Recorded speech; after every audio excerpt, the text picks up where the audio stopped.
groupes de voyageurs, dans tous les quarts de touristes, il y a au moins un homme qui insiste pour faire remarquer aux autres la beauté et l'intérêt des choses qu'ils rencontrent, même si les autres peuvent voir ces choses eux aussi.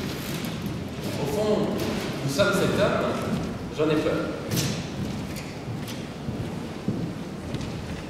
Michael Baxendale, Le langage de l'histoire de l'art, New Literary History, volume 10, numéro 3, printemps 1979. Les mouvements que je suis en train de faire sont définis par des contraintes géométriques. Par exemple, là, j'assigne un vecteur à mon genou pour déterminer sa trajectoire dans l'espace. Mais le reste du corps est content de s'adapter comme il peut à cette contrainte. Et ça crée de nombreux mouvements résiduels qui sont complètement imprévisibles. Mon genou devient un objet manipulé par le reste de mon corps. Et mon corps devient hétérogène. Il se scinde en lui-même entre une partie motrice et une partie mobile. Mon genou, c'est le mobile. C'est ce qui est mis en mouvement, c'est ce qui est déplacé dans l'espace. Tandis que le reste de mon corps, c'est le moteur. C'est ce qui met en mouvement, c'est ce qui guide le mouvement. Donc, mon genou est réifié. Il devient l'objet sur lequel le reste de mon corps agit. Dans nos mouvements quotidiens, on agit le plus souvent sur des objets extérieurs. Les mouvements accomplissent des buts pratiques, comme déplacer un objet, le manipuler ou le transformer. Et notre corps tombe alors assez facile devant les buts que l'on se donne. On pense au but final de l'action et pas au mouvement que l'on fait pour l'accomplir. Par exemple, quand vous êtes entré dans cette pièce, vous avez peut-être essayé de trouver un endroit où vous pouviez voir la performance. Mais vous n'étiez probablement pas conscient de tous les mouvements que vous avez faits pour y parvenir.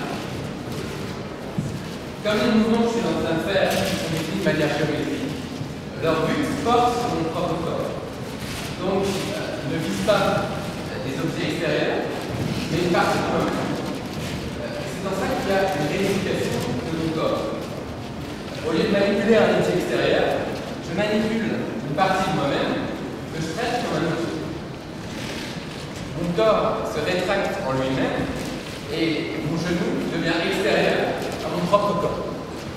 C'est le contraire de ce qui se produit lorsque l'on incorpore un objet extérieur.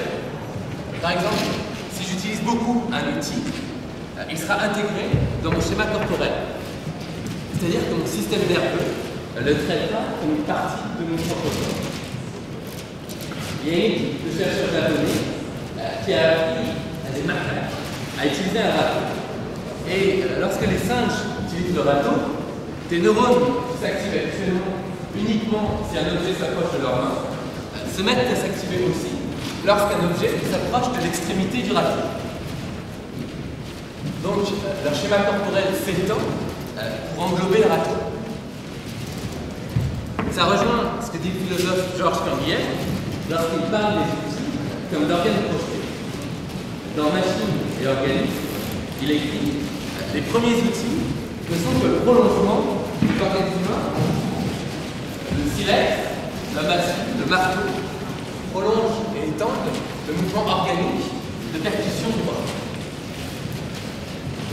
Donc, mon corps peut s'étendre par-delà ses limites physiques en incorporant un objet extérieur et il peut aussi se rétracter au sein de ses limites en réunifiant une partie de lui-même.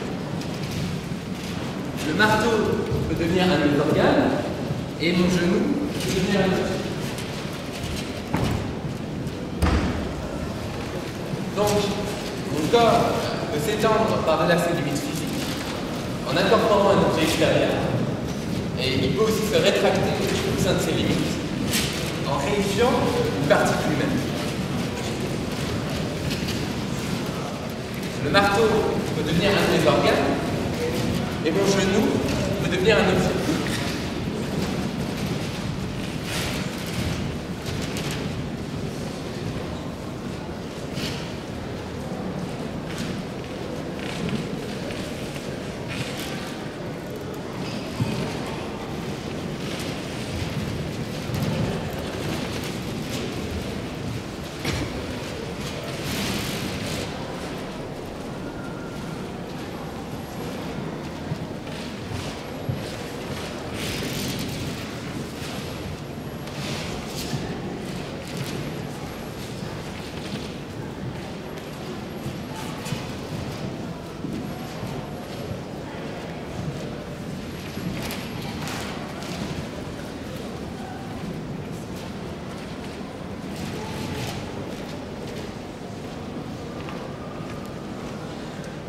Dans la technique Cunningham et dans la technique classique, les contraintes géométriques portent sur l'ensemble du corps. Donc, on a plus ce corps hétérogène avec des parties motrices et des parties mobiles. Quand je fais une variation dans ce classique, mon corps, dans son intégralité, est à la fois moteur et mobile. C'est très spécial comme expérience, parce que je suis à la fois celui qui agit et l'objet qui est transformé par l'action. Je suis celui qui agit et celui qui subit l'action. À quelque part, j'agis sur le monde extérieur, mais alors j'agis sur une partie très particulière du monde extérieur, qui est moi. Je me saisis et je me détermine comme une chose appartenant au monde extérieur, en prenant moi-même pour cible.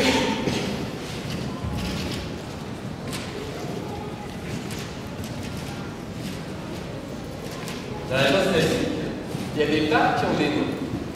Par exemple, arabesque, retirer, frapper, jeter, attitude. Et ces pas fonctionnent comme des types qui peuvent connaître des occurrences multiples. Alors chaque occurrence est unique. Si je fais une arabesque et que quelqu'un d'autre fait une arabesque à côté de moi, elles ne pourront pas être exactement identiques. Et si moi-même je fais successivement deux arabesques, elles seront forcément un peu différentes, mais toutes les arabesques du monde ont quelque chose en commun qui fait que ce sont des arabesques. Alors les types n'existent pas uniquement dans la danse classique. En fait, dès qu'il y a une pièce chorégraphique qui peut être reproduite, elle comporte des types. Par exemple, la pièce d'Yvonne Rainer, Part of some Sextet, est construite à partir d'une liste de tâches. Et la tâche numéro 21, c'est déplacer la clé du matelas de l'autre côté. Cette tâche est un type, comme elle dit, c'est la elle peut connaître différentes occurrences qui ont quelque chose en commun, qui fait que ce sont des instantiations de la tâche 21. Bien sûr, les critères que l'on applique pour déterminer si un mouvement est une occurrence de la tâche 21 ou de l'arabesque sont extrêmement différents. Pour l'arabesque, c'est des critères géométriques. Il faut que les deux jambes forment des lignes droites, que l'une d'entre elles soit derrière le corps, et qu'elle forme un angle à 45 ou 90 degrés avec l'autre jambe. Pour la tâche 21, c'est très différent. On va simplement regarder le résultat de l'action. Est-ce que les matelas sont au bon endroit, au bon moment?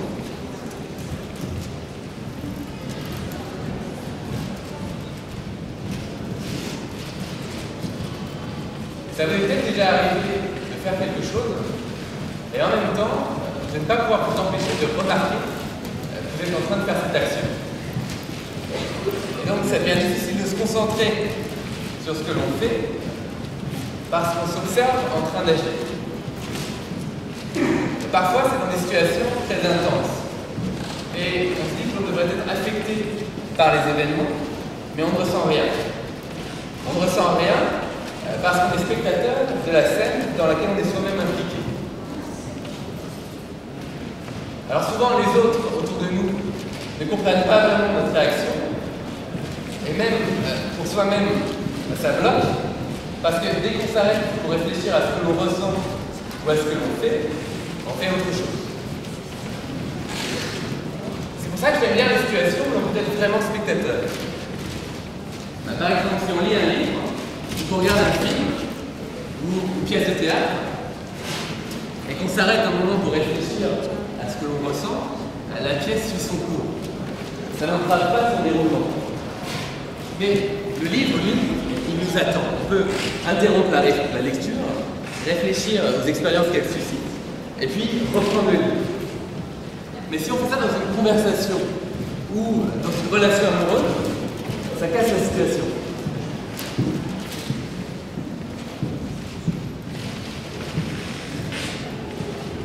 Moi, c'est quelque chose qui m'arrive souvent sur scène.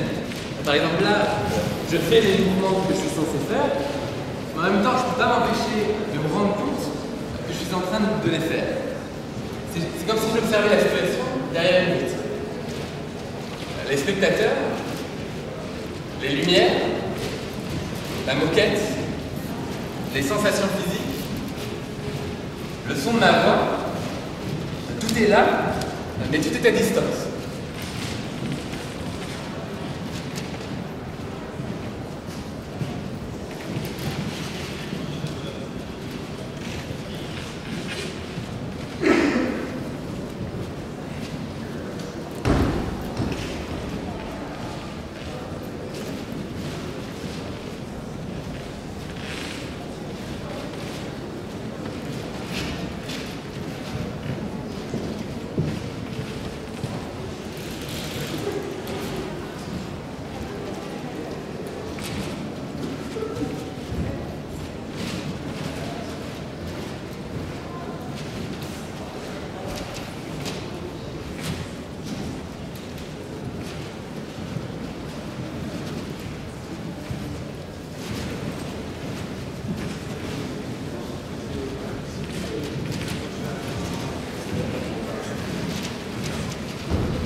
Yvonne Rainer. Cela rejoint ce dont on parlait un peu plus tôt. Il y a une sorte de frontière, de mouvement abstrait, tend vers la vision spécifique. Par exemple, ton entrée à la fin de Forêt est comme celle d'une grande prêtresse entrant dans le temple de Terpsichore pendant que ses acolytes se retirent derrière elle. C'est là que la danse sort de l'ambiguïté qui supprime normalement de telles significations et qu'elle crée ainsi un autre type de tension. Parce qu'il arrive parfois en répétition que tes danseurs fassent quelque chose qui pour toi tombe dans ces significations trop spécifiques. Par exemple des prêtresses, des plantes, des animaux, la religion ou un conflit. Trisha Abraham, l'avertissement que je leur donne le plus souvent, c'est « cela ressemble trop à de la danse moderne ». Les services de décontamination sont alors immédiatement appelés. Quelle danse moderne apparaît dans tes répétitions? Quelle époque? Là, il y a une autre police qui intervient.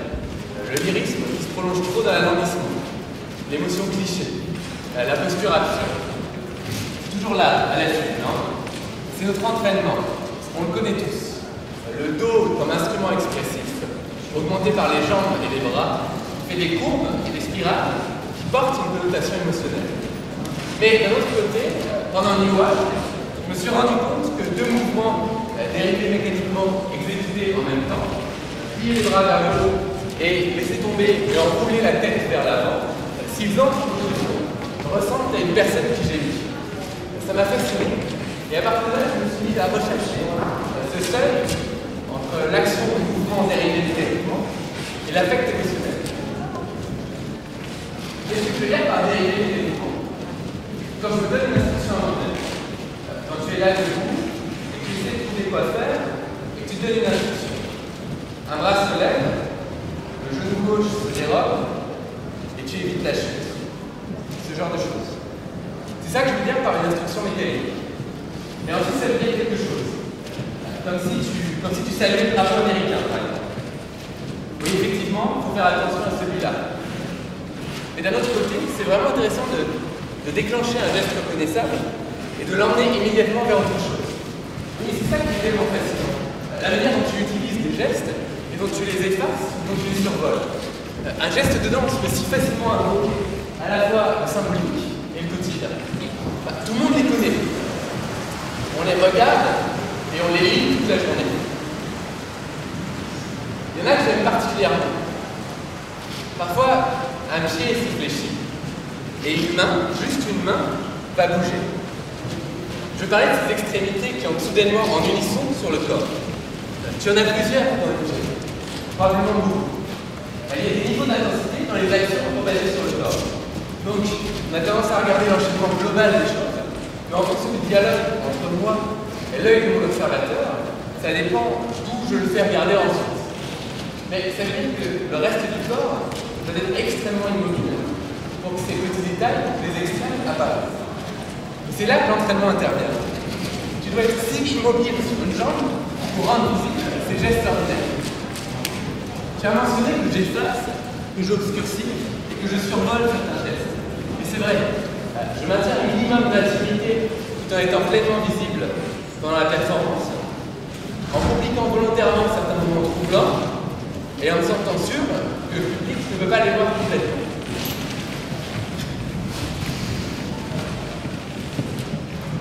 Quand je fais une arabesque, je n'ai pas à l'esprit la définition de ce pas. Mon mouvement, s'il est réussi, respecte cette définition sans que j'ai besoin d'y penser. D'ailleurs, quand on m'a appris à faire une arabesque, on ne m'a pas donné une définition. On ne m'a pas dit il faut que tu fasses un mouvement qui ait telle et telle propriété avec des lignes droites, des angles, etc.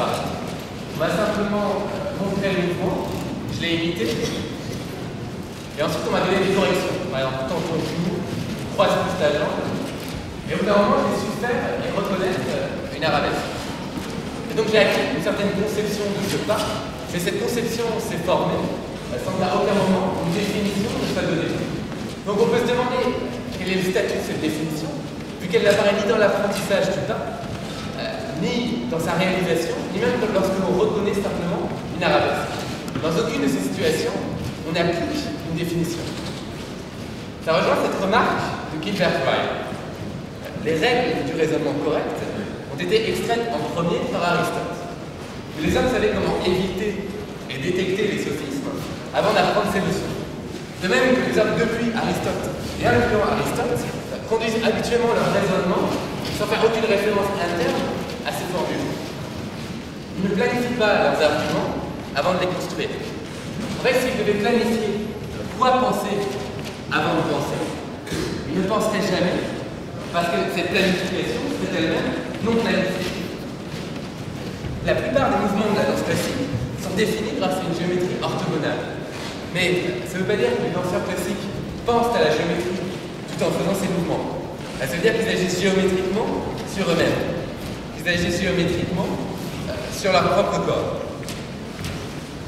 Les mouvements dérivés mécaniquement de Trish-Abraham sont définis grâce à d'autres paramètres. Ils déterminent la manière dont la force musculaire doit collaborer avec l'inertie et la gravité pour mettre le corps en mouvement.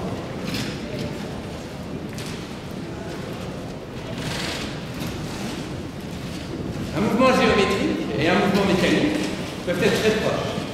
Par exemple, si je lève le bras sur le côté comme ceci, je peux faire un mouvement géométrique en traçant un arc de cercle avec le bout de mes doigts. Et je peux aussi faire un mouvement mécanique en hissant le poids de mon bras à partir de l'épaule. Ça fait deux mouvements très proches, mais qui créent des sensations différentes. Là, en faisant la version géométrique, je sens le frottement de l'air au bout de mes doigts. Tandis que là, en faisant la version mécanique, je sens surtout le poids de mon bras et de la chaleur au niveau de l'épaule. Ces différentes manières de définir le mouvement créent différents corps.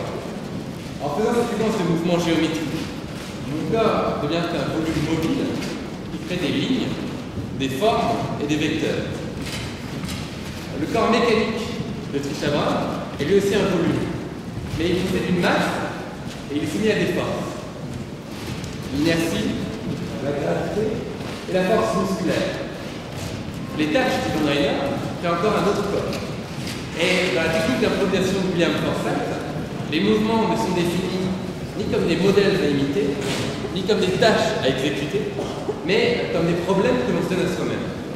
Par exemple, je suis en train d'improviser et je me demande qu'est-ce qui se passe si maintenant je trace une ligne droite vers le sol avec mon coude et qu'en même temps j'évite un volume imaginaire avec mon torse. C'est un problème très ouvert. Il faut trouver beaucoup de solutions physiques différentes. En essayant de résoudre ce problème, je me rends compte que mon genou gauche trace une courbe intéressante. Je peux alors reprendre cette courbe pour définir un nouveau mouvement. Et donc, cette définition a été construite à partir d'un mouvement existant. Elle est venue capturer certains aspects de ce mouvement. Je peux aussi définir le mouvement en même temps que le réaliser. Par exemple, je me rends compte de la courbe que décrit mon genou gauche à mi-course et je décide de la prolonger volontairement. Dans les deux cas, le mouvement est défini en sélectionnant, en isolant ou en renforçant certains aspects de la réaction spontanée au problème que je m'étais donné. Si le mouvement peut être défini en même temps, même après qu'il ait été réalisé, alors il peut l'être aussi bien par celui qui le fait que par celui qui l'observe. C'est une manière de voir, autant qu'une manière de faire.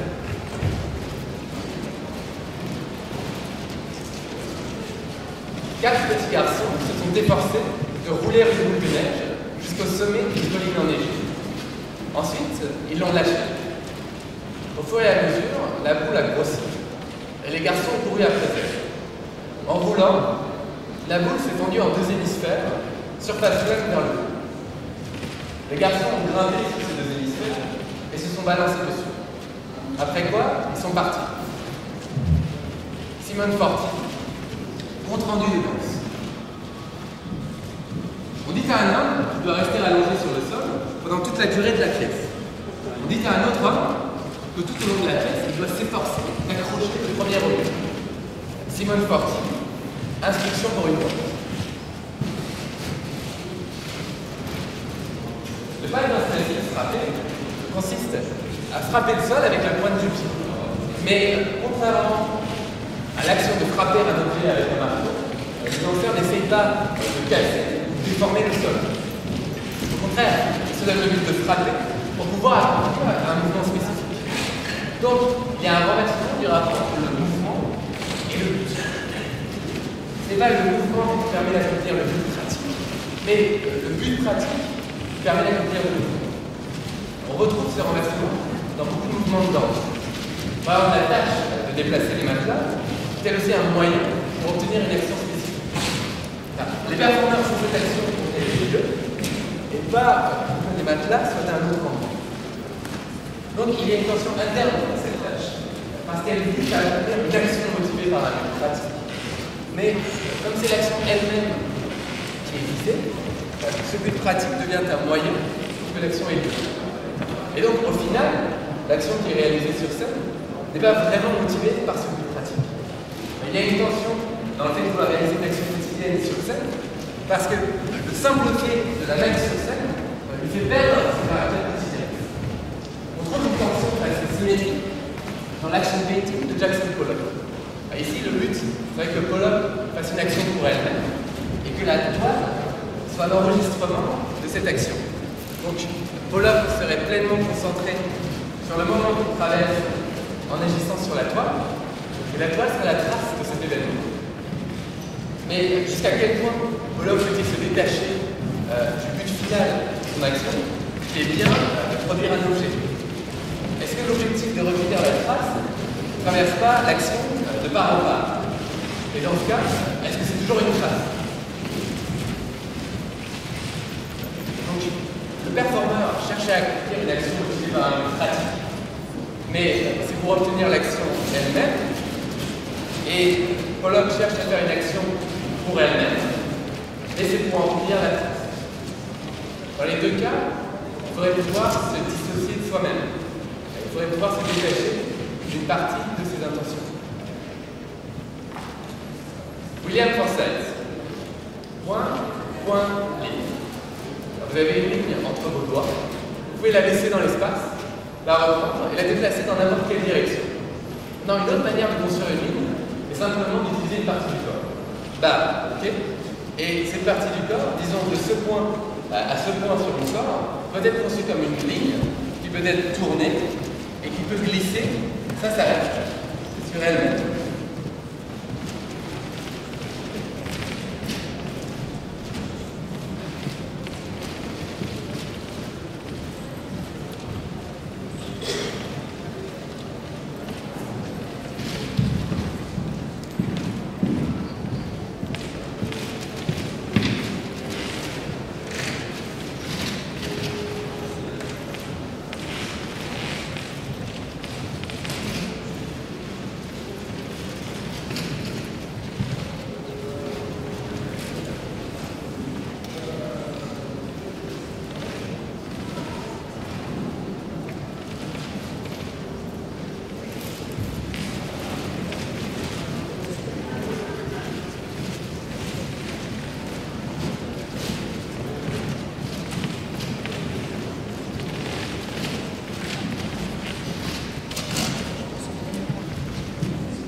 Les mouvements des danseurs classiques visent à transformer leur corps de manière éphémère. Par exemple, les lignes de corps mouvement dans l'arabesque ne durent qu'un instant. Mais ils doivent aussi transformer leur corps de manière pérenne. Parce que les mouvements de la danse classique ne correspondent pas à la motricité naturelle du corps humain. Donc, il faut peu à peu transformer son corps pour qu'il puisse réaliser ses formes. Quand je faisais des exercices d'assouplissement ou de renforcement musculaire, j'agissais sur moi-même, j'agissais sur mon propre corps. Mais contrairement aux actions que l'on fait sur scène, comme l'arabesque ou la tâche 21, je ne faisais pas ces exercices pour qu'ils aient lieu. Je les faisais pour qu'ils transforment mon corps à long terme. Donc, c'était des actions qui visaient à modifier un objet. Un peu comme celles que l'on fait lorsque l'on bricole avec un marteau, sauf que cet objet, c'était moi. Bien sûr, mon corps offrait plus de résistance qu'un objet inerte. Je ne pouvais pas le tenir n'importe quelle forme, et surtout, je devais le transformer sans le détruire. C'est un peu comme ces arbustes que l'on taille pour leur donner une forme géométrique dans les jardins à la française. On ne peut pas supprimer leur tendance naturelle. On peut uniquement les conduire et les réorienter. Là, c'était un peu pareil. Il fallait que je joue avec les tendances naturelles pour trouver le meilleur compromis possible. Mais contrairement au jardinier, j'étais moi-même là que je taillais. Donc, je me jardinais moi-même. C'est violent comme action. C'est violent parce que le corps résiste et c'est une transformation qui ne partira pas. Alors, il y a une jouissance et une douleur de cette violence sur soi. C'est jouissif de sortir de ce corps quotidien, d'être autrement, même quelques heures. Mais ce qui complique les choses, c'est qu'on ne fait pas ça tout seul. On fait avec d'autres qui nous regardent et qui nous dirigent. Et donc, on se transforme soi-même sous la conduite d'autrui. Et ça, c'est compliqué. C'est difficile à gérer. Surtout, je trouve ça difficile de vraiment s'approprier cette action sur soi. En ce moment, je ne fais pas ce mouvement uniquement pour qu'il ait lieu, mais aussi pour qu'il soit vu. Même quand je le faisais tout seul dans le studio, c'était par rapport à un observateur imaginaire, par rapport à un point de vue spécifique. Souvent, nos actions sont motivées par plusieurs buts. Par exemple, j'appuie sur l'interrupteur pour pouvoir allumer la lumière, et j'allume la lumière pour pouvoir lire. La même action est motivée par trois choses. Et ces buts sont hiérarchisés. C'est uniquement quand la lumière soit allumée que j'appuie sur l'interrupteur. Certaines actions sont motivées par plusieurs buts non hiérarchisés. Par exemple, je peux jardiner à la fois pour le désir et pour avoir des fruits. Dans ce cas, l'action de jardiner n'est pas uniquement un moyen pour avoir les fruits, c'est aussi une activité qui me plaît en elle-même. Les mouvements que je suis en train de faire appartiennent à cette deuxième catégorie. Je ne les fais pas uniquement pour que vous puissiez les voir, mais aussi pour les écouter moi-même, pour en faire l'expérience. Ces deux buts sont inséparables. Je ne pourrais pas les faire sans les adresser à quelqu'un, sans au moins imaginer un observateur possible, et sans les faire, je ne pourrais rien vous montrer. Donc, je ne fais pas seulement ces mouvements, je les montre. Et ça transforme ma manière de les faire. Ils ne sont pas uniquement conformes à des contraintes géométriques, ils les donnent à voir. Il y a beaucoup de stratégies différentes pour faire apparaître la manière dont le mouvement est défini. La plus simple est peut-être de faire exécuter la même séquence de mouvement par plusieurs danseurs en même temps. Là, si d'autres danseurs faisaient les mêmes mouvements à côté de moi, vous pourriez voir ce qu'il y a de commun dans nos différentes interprétations. Une autre stratégie consiste à définir toute une séquence de mouvements de manière homogène. Si je fais un mouvement mécanique isolé, ce sera difficile de percevoir sa spécificité. Mais si je fais toute une séquence de mouvements définie mécaniquement, ça va créer une manière de bouger particulière qui, elle, est reconnaissable. Lorsque la définition du mouvement est homogène sur toute la pièce, ça crée un monde cohérent où les corps sont dessinés à d'autres lois. Le mouvement lui-même peut aussi faire apparaître la manière dont il est défini. Dans la plupart des mouvements que je fais, la partie de mon corps qui réalise la contrainte géométrique est prioritaire. Par exemple, là, je trace une ligne droite avec ma main vers la gauche, mais comme mon corps se trouve sur cette ligne, je dois me déplacer le plus vite possible pour que ma main puisse poursuivre son chemin. Ça aurait été plus simple de faire quelques pas vers la gauche et d'étendre ma main jusqu'à la distance. Mais le fait d'accorder la priorité à ma main par rapport au reste de mon corps permet de faire apparaître la ligne qui est proche dans l'espace. Elle aurait pu suivre le même chemin sans attirer l'attention, tandis que là, elle le souligne. Le fait que j'observe la ligne que je trace avec ma main contribue aussi à orienter le regard. Il y a souvent un décalage entre la manière dont le mouvement est défini et la manière dont il est perçu. Et ce décalage peut conduire les danseurs à accentuer certains aspects du mouvement pour qu'ils apparaissent ostensiblement. Le mouvement que je fais lorsque je veux rendre visible la ligne que je trace avec ma main n'est pas le même que celui que je fais lorsque je trace simplement cette ligne.